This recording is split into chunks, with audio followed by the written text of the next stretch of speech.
ओम नमो भगवते वासुदेवाय नमः। नमस्कार दोस्तों, आप सभी का मेरे YouTube चैनल मायरा बॉयज़ में हार्दिक स्वागत है। आज की इस वीडियो में हम आपको सत्यनारायण की कथा सुनाएंगे।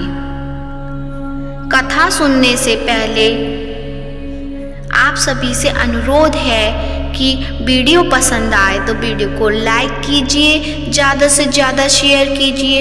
यदि आप मेरे चैनल पे नए हैं तो चैनल को सब्सक्राइब कीजिए। तो प्रेम से बोलिए विष्णु भगवान की जय, सत्यनारायण भगवान की जय। एक समय की बात है, नैमिषारण्य तीर्थ में शौनकादि अष्टादि हजार ऋषियों ने श्री सूत जी से पूछा, हे प्रभु, इस कलियुग में वेद विद्या रहित मनुष्यों को प्रभु भक्ति किस प्रकार मिल सकती है तथा उनका उद्धार कैसे होगा। हे मुनि श्रेष्ठ, कोई ऐसा तप बताइए जिससे थोड़े समय में ही पुण्य मिले और मन वांछित फल भी मिल जाए। इस प्रकार की कथा सुनने की हम इच्छा रखते हैं। सर्व शास्त्रों के ज्ञाता सूत जी बोले, हे वैष्णवों में पूज्य, आप सभी ने प्राणियों के हित की बात पूछी है, इसलिए मैं एक ऐसे श्रेष्ठ व्रत को आप लोगों को बताऊंगा जिसे नारद जी ने लक्ष्मी नारायण जी से पूछा था और लक्ष्मीपति ने मुनि श्रेष्ठ नारद जी से कहा था। आप सब इसे ध्यान से सुनिए। एक समय की बात है, योगी राज नारद जी दूसरों के हित की इच्छा के लिए अनेकों लोकों में घूमते हुए मृत्यु लोक में आ पहुंचे। यहाँ उन्होंने अनेक योनियों में जन्मे प्राय सभी मनुष्यों को अपने कर्मों द्वारा अनेकों दुखों से पीड़ित देखा। उनका दुख देख नारद जी सोचने लगे कि कैसा यत्न किया जाए जिसके करने से निश्चित रूप से मानव के दुखों का अंत हो जाए। इसी विचार पर मनन करते हुए वह विष्णु लोक में गए। वहाँ वह देवों के ईश भगवान नारायण की स्तुति करने लगे, जिनके हाथों में शंख चक्र गदा और पद्म थे, गले में वरमाला पहने हुए थे। स्तुति करते हुए नारद जी बोले, हे भगवान, आप अत्यंत शक्ति से संपन्न हैं, मन तथा वाणी भी आपको नहीं पा सकती है। आपका आदि मध्य तथा अंत नहीं है। निर्गुण स्वरूप रूप के कारण भक्तों के दुख को दूर करने वाले आपको मेरा नमस्कार है। नारद जी की स्तुति सुन विष्णु भगवान बोले, हे मुनि श्रेष्ठ, आपके मन में क्या बात है? आप किस काम के लिए पधारे हैं, उसे निसंकोच कहो। इस पर नारद जी मुनि बोले कि मृत्यु लोक में अनेक योनियों में जन्मे मनुष्य अपने कर्मों के द्वारा अनेक दुख से दुखी हो रहे हैं। हे नाथ, आप मुझ पर दया रखते हैं तो बताइए कि वो मनुष्य थोड़े प्रयास से ही अपने दुखों से कैसे छुटकारा पा सकते हैं। श्री हरि बोले, हे नारद, मनुष्यों की भलाई के लिए तुमने बहुत अच्छी बात पूछी है, जिसके करने से मनुष्य मुंह से छूट जाता है। वह बात मैं कहता हूँ, उसे सुनो। स्वर्ग लोक व मृत्यु लोक दोनों में एक दुर्लभ उत्तम व्रत है जो पुण्य देने वाला है। आज प्रेमवश होकर मैं उसे तुमसे कहता हूँ। श्री सत्यनारायण भगवान का यह व्रत अच्छी तरह विधान पूर्वक करने से मनुष्य तुरंत ही यहाँ सुख भोग कर मरने पर मोक्ष पाता है। श्री हरि के वचन सुन नारद जी बोले कि उस व्रत का फल क्या है और उसका विधान क्या है। यह व्रत किसने किया था, इस व्रत को किस दिन करना चाहिए, सभी कुछ विस्तार में बताएं। नारद जी की बात सुनकर श्री हरि बोले, दुख व शोक को दूर करने वाला यह व्रत सभी स्थानों पर विजय दिलाने वाला है। मानव को भक्ति व श्रद्धा के साथ शाम को श्री सत्यनारायण की पूजा धन परायण होकर ब्राह्मणों बंधुओं के साथ करनी चाहिए। भक्ति भाव से ही नैवेद्य केले का फल, घी, दूध और गेहूं का आटा सवाया लें। गेहूं के स्थान पर साठी का आटा, चक्कर तथा गुड़ लेकर सभी भक्षण योग्य पदार्थों को मिलाकर भगवान का भोग लगाएं।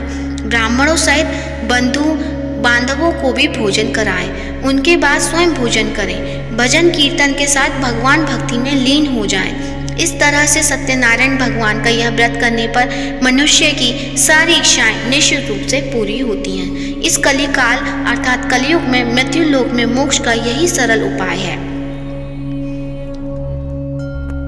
इति श्री सत्यनारायण व्रत कथा प्रथम अध्याय संपूर्ण। श्रीमन्नारायण नारायण नारायण भजमन्नारायण नारायण नारायण। फिर सूत जी बोले, हे ऋषियों, जिसने पहले समय में इस व्रत को किया था उसका इतिहास कहता हूँ, ध्यान से सुनो। सुंदर काशीपुर नगरी में एक अत्यंत निर्धन ब्राह्मण रहता था। भूख प्यास से परेशान वह धरती पर घूमता रहता था।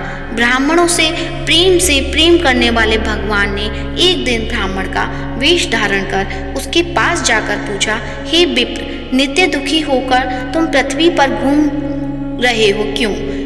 दीन ब्राह्मण बोला, मैं निर्धन ब्राह्मण हूँ, भिक्षा के लिए धरती पर घूमता हूँ। हे भगवान, यदि आप इसका कोई उपाय जानते हो तो बताइए। व्रत ब्राह्मण कहता है कि सत्यनारायण भगवान मनोवांछित फल देने वाले हैं, इसलिए तुम उनका पूजन करो। इसे करने से मनुष्य सभी दुखों से मुक्त हो जाता है। व्रत ब्राह्मण बनकर आए सत्यनारायण भगवान उस निर्धन ब्राह्मण को व्रत का सारा विधान बताकर अंतर्ध्यान हो गए। ब्राह्मण मन ही मन सोचने लगा कि जिस व्रत को व्रत ब्राह्मण करने को कह गया है मैं उसे जरूर करूंगा। यह निश्चय करने के बाद उसे रात में नींद नहीं आई। वह सवेरे उठकर सत्यनारायण भगवान के व्रत का निश्चय कर भिक्षा के लिए चला गया। उस दिन निर्धन ब्राह्मण को भिक्षा में बहुत धन मिला, जिसे उसने बंधु बांधवों के साथ मिलकर श्री सत्यनारायण भगवान का व्रत संपन्न किया। भगवान सत्यनारायण का व्रत संपन्न करने के बाद वह निर्धन ब्राह्मण सभी दुखों से छूट गया और अनेक प्रकार की संपत्तियों से युक्त हो गया। उसी समय से यह ब्राह्मण हर माह इस व्रत को करने लगा। इस तरह से सत्यनारायण भगवान के व्रत को जो मनुष्य करेगा वह सभी प्रकार के पापों से छूटकर मोक्ष को प्राप्त होगा। जो मनुष्य इस व्रत को करेगा वह भी सभी दुखों से मुक्त हो जाएगा। सूत जी बोले कि इस तरह से नारद जी से नारायण जी का कहा हुआ श्री नारायण व्रत को मैंने तुमसे कहा। हे विप्रो, मैं अब और क्या कहूँ? ऋषि बोले, हे मुनिवर, संसार में उस विप्र से सुनकर और किस किसने इस व्रत को किया, हम सब इस बात को सुनना चाहते हैं। इसके लिए हमारे मन में श्रद्धा का भाव है। सूत जी बोले, हे मुनियों, जिसने इस व्रत को किया है वह सब सुनो। एक समय वही विप्र धन व ऐश्वर्य के अनुसार अपने बंधु बांधवों के साथ इस व्रत को करने को तैयार हुआ। उसी समय एक लकड़ी बेचने वाला बूढ़ा आदमी आया और लकड़ियां बाहर रखकर अंदर ब्राह्मण के घर में गया।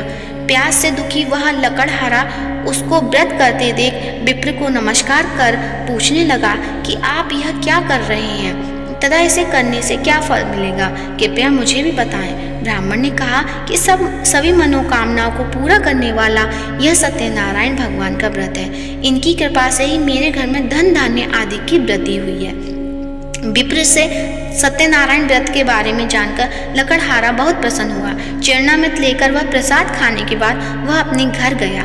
लकड़हारे ने अपने मन में संकल्प किया कि आज लकड़ी बेचने से जो धन मिलेगा उसी से सत्यनारायण भगवान का उत्तम व्रत करूंगा। मन में इस विचार को ले बूढ़ा आदमी सिर पर लकड़ियां रख उसी नगर में बेचने गया जहाँ धनी लोग ज्यादा रहते थे। उस नगर में उसे अपनी लकड़ियों का दाम पहले से 4 गुना अधिक मिलता है। बूढ़ा प्रसन्नता के साथ दाम लेकर केले, शक्कर, घी, दूध, दही और गेहूं का आटा ले और सत्यनारायण भगवान के व्रत की अन्य सामग्रियां लेकर अपने घर गया। वहाँ उसने अपने बंधु बांधवों को बुलाकर विधि विधान से सत्यनारायण भगवान का पूजन और व्रत किया। इस व्रत के प्रभाव से वह बूढ़ा लकड़हारा धन, पुत्र आदि से युक्त होकर संसार के समस्त सुख भोग अंतकाल में बैकुंठ धाम चला गया। इति श्री सत्यनारायण व्रत कथा का दूसरा अध्याय संपूर्ण। श्रीमन्नारायण नारायण नारायण भजमन्नारायण नारायण नारायण। सूत जी बोले, हे श्रेष्ठ मुनियों, अब आगे की कथा कहता हूँ। पहले समय में उल्कामुख नाम का एक बुद्धिमान राजा था। वह सत्यवक्ता और जितेंद्रिय था। प्रतिदिन देव स्थानों पर जाता और निर्धनों को धन देकर उनके कष्ट दूर करता था।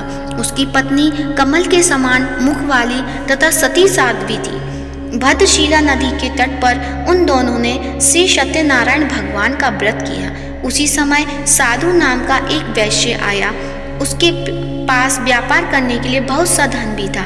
राजा को व्रत करते देख वह विनय के साथ पूछने लगा कि हे राजन, भक्ति भाव से पूर्ण होकर आप यह क्या कर रहे हैं? मैं सुनने की इच्छा रखता हूँ, तो आप मुझे बताएं। राजा बोले, हे साधु, अपने बंधु बांधवों के साथ पुत्रादि की प्राप्ति के लिए एक महाशक्तिमान श्री सत्यनारायण भगवान का व्रत व पूजन कर रहा हूँ। राजा के वचन सुन साधु आदर से बोला, हे राजन, मुझे इस व्रत का सारा विधान कहिए। आपकी कथानुसार मैं भी इस व्रत को करूँगा। मुझे भी संतान नहीं है और इस व्रत को करने से निश्चित रूप से मुझे संतान की प्राप्ति होगी। राजा से व्रत का सारा विधान सुन व्यापार से निवृत्त हो वह अपने घर गया। साधु वैश्य ने अपनी पत्नी को संतान देने वाले इस व्रत का वर्णन कह सुनाया और कहा कि जब मेरी संतान होगी तब मैं इस व्रत को करूँगा। साधु ने इस तरह वचन अपनी पत्नी लीलावती से कहे। एक दिन लीलावती पति के साथ आनंदित हो सांसारिक धर्म में प्रवृत्त होकर श्री सत्यनारायण भगवान की कृपा से गर्भवती हो गई। 10वें महीने में उसके गर्भ से एक सुंदर कन्या ने जन्म लिया। दिनों दिन वह ऐसे बढ़ने लगी जैसे कि शुक्ल पक्ष का चंद्रमा बढ़ता है। माता पिता ने अपनी कन्या का नाम कलावती रखा। एक दिन लीलावती ने मीठे शब्दों में अपने पति को याद दिलाया कि आपने सत्यनारायण भगवान के जिस व्रत को करने का संकल्प किया था उसे करने का समय आ गया है। आप इस व्रत को करिए। साधु बोला कि हे प्रिय, इस व्रत को मैं उसके विवाह पर करूँगा। इस प्रकार अपनी पत्नी को आश्वासन देकर वह नगर को चला गया। कलावती पिता के घर में रह वृद्धि को प्राप्त हो गई। साधु ने एक बार नगर में अपनी कन्या को सखियों के साथ देखा तो तुरंत ही दूत को बुलाया और कहा कि मेरी कन्या के योग्य वर देखकर आओ। साधु की बात सुनकर दूत कंचन नगर में पहुंचा और वहां देखभाल कर लड़की के सुयोग्य वाणिक पुत्र को ले आया। सुयोग्य लड़के को देख साधु ने बंधु बांधवों को बुलाकर अपनी पुत्री का विवाह कर दिया। लेकिन दुर्भाग्य की बात, ये साधु ने अभी भी सत्यनारायण भगवान का व्रत नहीं किया। इस पर श्री भगवान क्रोधित हो गए और शाप दिया कि साधु को अत्यधिक दुख मिले। अपने कार्य में कुशल साधु बनिया जमाई को लेकर समुद्र के पास स्थित होकर रत्नासारपुर नगर में गया। वहां जाकर दामाद ससुर दोनों मिलकर चंद्रकेतु राजा के नगर में व्यापार करने लगे। एक दिन भगवान सत्यनारायण की माया से एक चोर राजा का धन चुराकर भाग रहा था। उसने राजा के सिपाहियों को अपना पीछा करते देखा। चुराया हुआ धन वहां रख दिया जहां साधु ने अपने जमाई के साथ ठहरा हुआ था।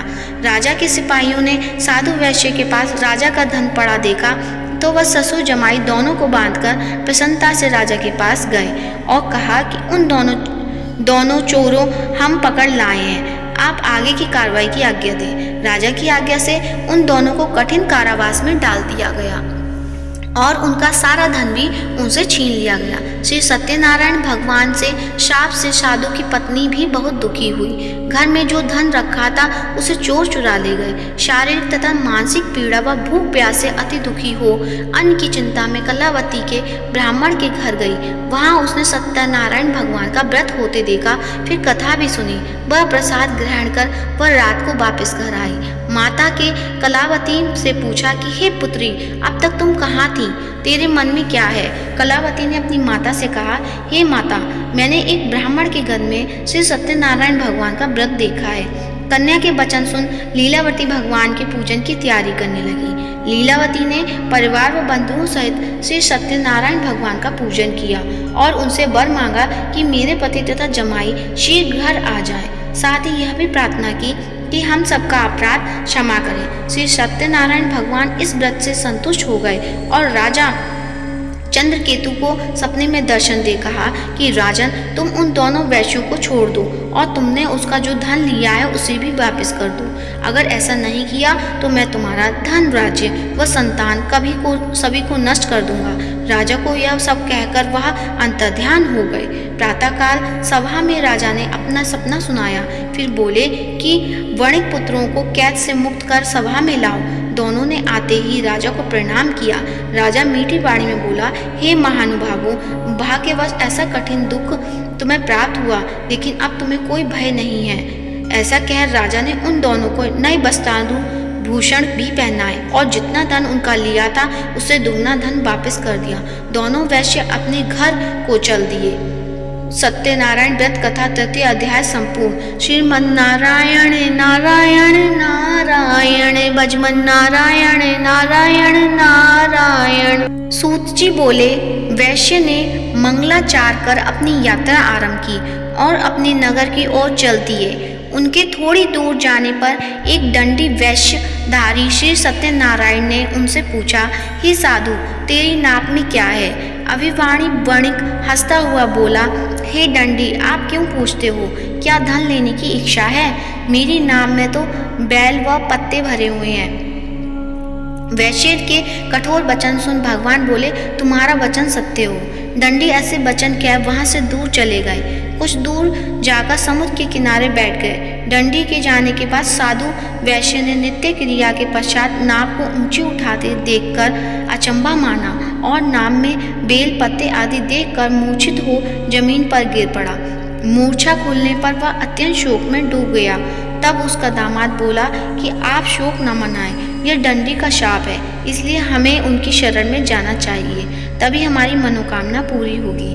दामाद की बात सुनकर वह दंडी के पास पहुंचा और अत्यंत भक्तिभाव नमस्कार करके बोला, मैंने आपसे जो असत्य वचन कहे थे उनके लिए मुझे क्षमा दें। ऐसा कहकर महान शोकातुर हो रोने लगा।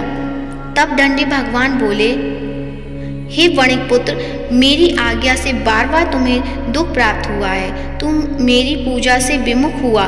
साधु बोला, हे भगवान, आपकी माया से ब्रह्मा आदि देवता भी आपके रूप को नहीं जानते, तब मैं अज्ञानी कैसे जान सकता हूँ? आप प्रसन्न होइए, अब मैं सामर्थ्य के अनुसार आपकी पूजा करूँगा। मेरी रक्षा करो और पहले के समान नौका में धन भर दो। साधु वैश्य के भक्तिपूर्वक वचन सुनकर भगवान प्रसन्न हो गए और उनकी इच्छानुसार वरदान देकर अंतर्ध्यान हो गए। ससुर जमाई जब नाव पर आए तो नाव धन से भरी हुई थी। फिर वही अपने अन्य साथियों से के साथ सत्यनारायण भगवान का पूजन कर अपने नगर को चल दिए। जब नगर के नजदीक पहुँचे तो दूत को घर पर खबर करने के लिए भेज दिया। दूत साधु की पत्नी को प्रणाम कर कहता है कि मालिक अपने दामाद सहित नगर के निकट आ गए हैं। दूत की बात सुन साधु की पत्नी लीलावती ने बड़े हर्ष से सत्यनारायण भगवान का पूजन कर अपनी पुत्री कलावती से कहा कि मैं अपने पति के दर्शन को जाती हूँ, तू कार्य पूर्ण कर शीघ्र ही आ जा। माता के ऐसे वचन सुन कलावती जल्दी से मैं प्रसाद छोड़ अपने पति के पास चली गई। प्रसाद की अवज्ञा के कारण श्री सत्यनारायण भगवान रुष्ट हो गए और नाव सहित उसके पति को पानी में डुबो दिया। कलावती अपने पति को वहां न पाकर रोती हुई जमीन पर गिर गई। नौका को डूबा हुआ देख वह कन्या को रोता देख साधु दुखी होकर बोला कि हे प्रभु, मुझसे तथा मेरे परिवार से जो भूल हुई है उसे क्षमा करें। साधु के दीन वचन सुनकर श्री सत्यनारायण भगवान प्रसन्न हो गए और आकाशवाणी हुई कि हे साधु, तेरी कन्या मेरे प्रसाद को छोड़कर आई है, इसलिए उसका पति अदृश्य हो गया है। यदि वह घर जाकर प्रसाद खाकर लौटती है तो इससे इसका पति अवश्य मिलेगा। ऐसी आकाशवाणी सुन कलावती घर पहुंचकर प्रसाद खाती है और फिर आकर अपने पति के दर्शन करती है। उसके बाद साधु अपने बंधु बांधवों सहित श्री सत्यनारायण भगवान का विधि विधान से पूजन करता है। इस लोक का सुख भोग व अंत में स्वर्ग जाता है। श्री सत्यनारायण व्रत कथा चतुर्थ अध्याय संपूर्ण। श्रीमन्नारायण नारायण नारायण भजमन नारायण नारायण नारायण। सूत जी बोले, हे ऋषियों, मैं और भी एक कथा सुनाता हूँ, उसे भी ध्यान पूर्वक सुनो। प्रजापालन में लीन तुंदध्वज नाम का एक राजा था। उसने भी भगवान का प्रसाद त्याग कर बहुत ही दुख सहन किया। एक बार वन में जाकर वन्य पशुओं को मारकर वह बड़ के पेड़ के नीचे आया। वहां उसने ग्वालों को भक्ति भाव से अपने बंधुओं सहित सत्यनारायण भगवान का पूजन करते देखा। अभिमानवश राजा ने उन्हें देखकर भी पूजा स्थान में नहीं गया और न ही उसने भगवान को नमस्कार किया।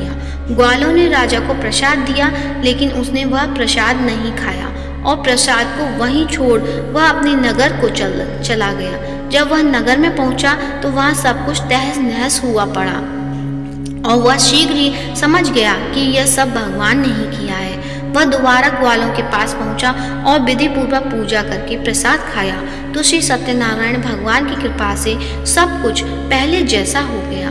दीर्घ काल तक सुख भोगने के बाद मरणोपरांत उसे स्वर्ग लोक की प्राप्ति हुई। जो मनुष्य परम दुर्लभ इस व्रत को करेगा तो भगवान सत्यनारायण की अनुकंपा से उसे धन धान्य की प्राप्ति होगी।